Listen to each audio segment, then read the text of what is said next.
আপোনালোকে সয়াবিনৰ চব্জি খাই ভাল পায়নে বাৰু? সয়াবিনৰ চব্জি বিভিন্ন ধৰণে বনাই খাব পাৰি আৰু ই স্বাস্থ্যৰ কাৰণে অতি উপকাৰী। আৰু সৰু ল'ৰা ছোৱালীয়েতো সয়াবিনৰ চব্জি খাই বিৰাটেই ভাল পায়। আহক আজি এখন স্পাইচি সয়াবিনৰ চব্জি বনাওঁ। প্ৰথমে মই যোগাৰখিনি লৈ লৈছোঁ। সয়াবিন 1 বাটি লৈছোঁ। ভালদৰে গৰম পানীত উতলাই ধুই পানীখিনি চেপি লৈছোঁ। পিঁয়াজ লৈছোঁ 4টা, আলু 5টা লৈছোঁ।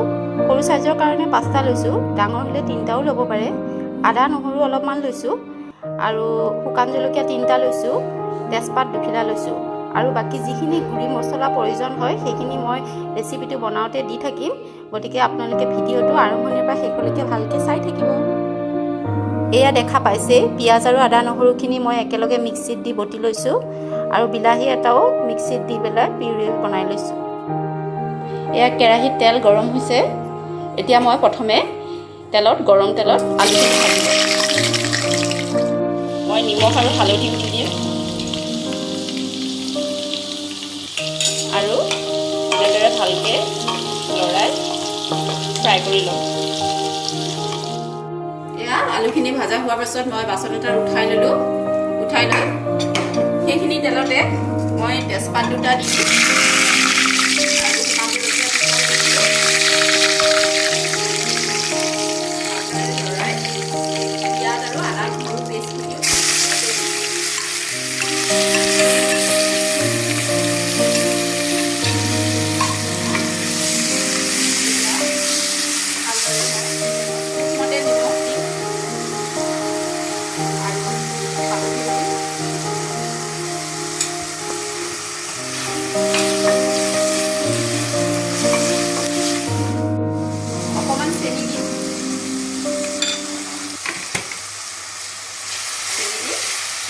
ভালদৰে মছলাখিনি ভাজিবলৈ দিম। এয়া এনেদৰে মছলাখিনি কিছু সময় ভাজি লোৱাৰ পাছত মই ইয়াতে পিচি থোৱা বিলাহীখিনি দি দিম আৰু কিছু সময় ভাজিবলৈ দিম। এইখিনি সময়তে ইয়াতে মই পাউডাৰ মছলাখিনিও দি দিম। এচামুচ জিৰা গুড়ি,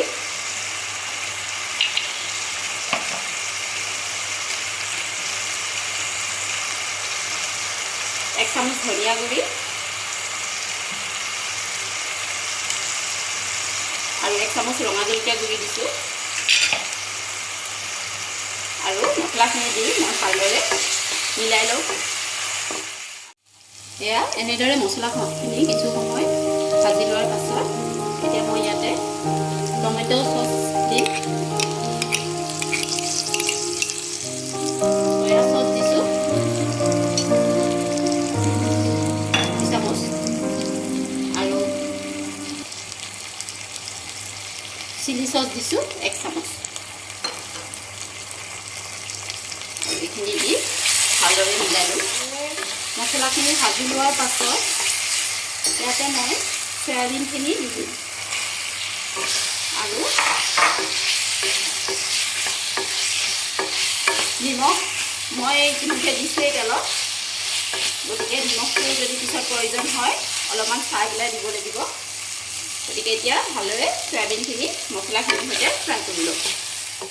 মছলাখিনিৰ লগত সয়াবিনখিনি কিছু সময় এনেকৈ ফ্ৰাই কৰি লোৱাৰ পাছত এতিয়া মই তাতে ফ্ৰাই কৰি থোৱা আলুখিনিও দি দিম। দি ভালদৰে লৰাই ল'ম। এনেদৰে আলুখিনি দি ঢাকোনখন মাৰি কিছু সময় এনেদৰে ভালদৰে সিজিবলৈ দিম আৰু মাজে মাজে লৰাই দিম এবাৰ দুবাৰ।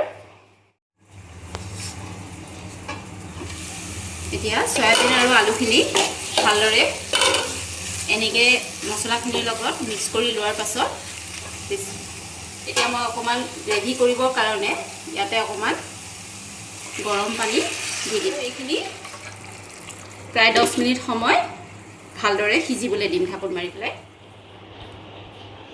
এয়া এতিয়া প্ৰায় 10 মিনিট সময় পাৰ হ'ল, আমাৰো আঞ্জাখন প্ৰায় হৈ উঠিছে। এইখিনিতে এটা কথা জনাওঁ যে মই আঞ্জাখন সিজিবলৈ দিওঁতে জুইটো একেবাৰে ল' ফ্লেমত ৰাখিছিলোঁ। এতিয়া মই আঞ্জাখিনি বেলেগ এটা বাচনত নমাই ল'ম। এয়া আজি আমাৰ ৰেচিপি স্পাইচি চয়াবিন। খাবলৈ একেবাৰে মাংসৰ নিচিনাই লাগে। যদি ভিডিঅ'টো ভাল লাগিছে তেনেহ'লে লাইক কৰিব, কমেণ্ট কৰিব